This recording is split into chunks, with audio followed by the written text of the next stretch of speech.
এগুলো জাহান্নামী, এগুলোর কমপ্লিট। আমার আল্লাহ বলবে ওয়াকিফুহুম ইন্নাহুম মাসউলুন, তাদেরকে থামাও, প্রশ্ন করা হবে। ফেরেশতারা বলে ইয়া রাসূলুল্লাহ, এখন কিসের প্রশ্ন? আমার নবীজি বলে, আমার আল্লাহ বলবে যে না, তাদের অন্তরটা আমার সামনে খুলে ধরো। তোমরা তো প্রশ্ন করছো, ওজন দিছো, তার অন্তরটা আমার সামনে খুলে ধরো, দেখো সেখানে আলী আলী আছে কিনা না। এখন জাহান্নামী কাতার থেকে 2-4 জন লোকের যদি পান যে আলী আলী আছে, তাহলে প্রশ্ন কি মাবুদ, ওনাদের অন্তরে আলী আলী আছে, কিন্তু পাহাড় পরিমাণ অপরাধ আছে। আল্লাহ বলবো মাফের মালিক কেডা?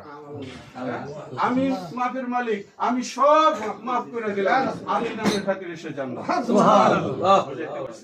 আলী নামের খাতিরে সে জান্নাতি, এটা কোরআন শরীফ। এই আয়াতের তাফসীর আমি যা বলছি জালালউদ্দিন সিয়ুতী তাই কইরা গেছে। ঠিক আছে, এখন সুন্নিরা অ্যাভয়েড করবেন কি করে? জালালউদ্দিন সিয়ুতী সুন্নি জামাতের বড় ইমাম জালালউদ্দিন সিয়ুতী। এখন আপনি তার তাফসীরে দুররে মনসুর আমার ঘরে আছে, মজুদ আছে। এখন দুররে মনসুর আপনি অ্যাভয়েড করবেন না, কখনো পারবেন না। উনি কি বইলা গেছে দেখেন তাফসীর, এটা এই আয়াতের একই তাফসীর করা হয়েছে, ওয়াকিফুহুম ইন্নাহুম মাসউলুন, আলী আলী যার অন্তরে আছে সেই জান্নাত।